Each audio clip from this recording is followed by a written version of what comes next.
Madame, Monsieur, bonsoir et merci de nous rejoindre pour ce nouveau point de l'actualité. On commence avec cette visite en Algérie. C'est donc dans une perspective de consolider le partenariat entre l'Algérie et l'Union européenne que le haut représentant de l'Union européenne pour les affaires étrangères et la politique de sécurité, vice-président de la Commission européenne, Josep Borrell, a effectué donc une visite de 2 jours en Algérie, la première du genre depuis sa prise de fonction en décembre 2019. Josep Borrell qui a été reçu ce lundi par le président algérien Abdelmadjid Tebboune. Hier, il avait pu s'entretenir avec le Premier ministre algérien Ayman Ben Abdelrahman.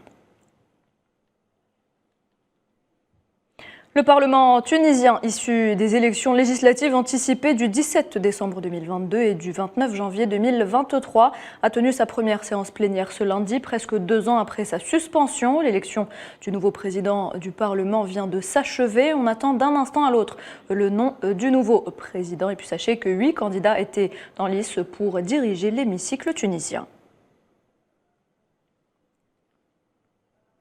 Le président mauritanien Mohamed Ould Cheikh Ghazouani a publié un décret ce lundi ordonnant la dissolution du Parlement en vue de la tenue des élections législatives et locales prévues le 13 mai prochain.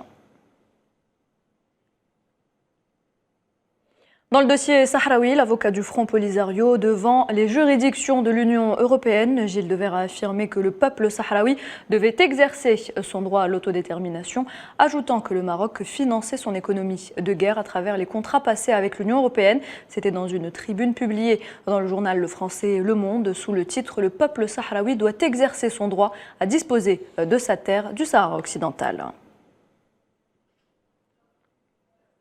Autre peuple opprimé, celui de la Palestine. Les exactions sionistes se poursuivent. Les forces de l'occupation ont arrêté ce matin 18 Palestiniens lors de raids dans les territoires occupés, selon diverses sources. En Palestine, toujours, des dizaines de colons ont pris d'assaut la mosquée Al-Aqsa sous la protection des forces de l'ordre sioniste. Les colons ont effectué des marches provocatrices et des prières talmudiques. Dans l'actualité également, les présidents iraniens Ebrahim Raïssi et biélorusse Alexandre Loukachenko ont affirmé ce lundi leur volonté de renforcer les liens entre les deux pays au cours d'une rencontre à Téhéran dans le contexte de la guerre en Ukraine. Arrivé dimanche soir en Iran pour une visite de 2 jours, le président biélorusse s'est entretenu dans la matinée avec son homologue iranien avant de signer une feuille de route pour développer la coopération entre les deux pays dans les domaines politiques, économiques et culturels.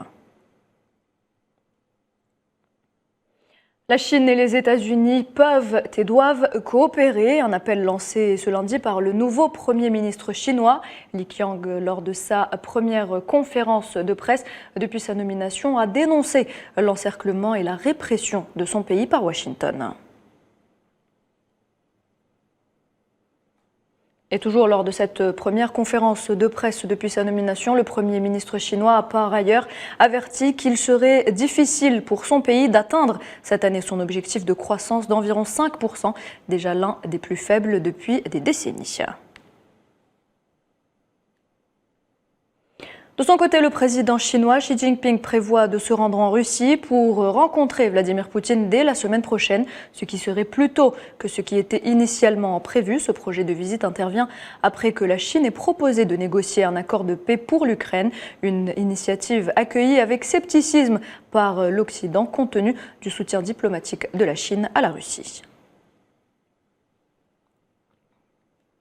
La Corée du Nord et les États-Unis ont débuté ce lundi leur plus importante manœuvre, des manœuvres donc militaires conjointes en 5 ans. Les exercices Freedom Shield dureront au moins 10 jours et seront axés sur l'évolution de l'environnement de sécurité. Ces exercices suscitent l'ire de Pyongyang. Hier, la Corée du Nord a lancé 2 missiles de croisière depuis un sous-marin.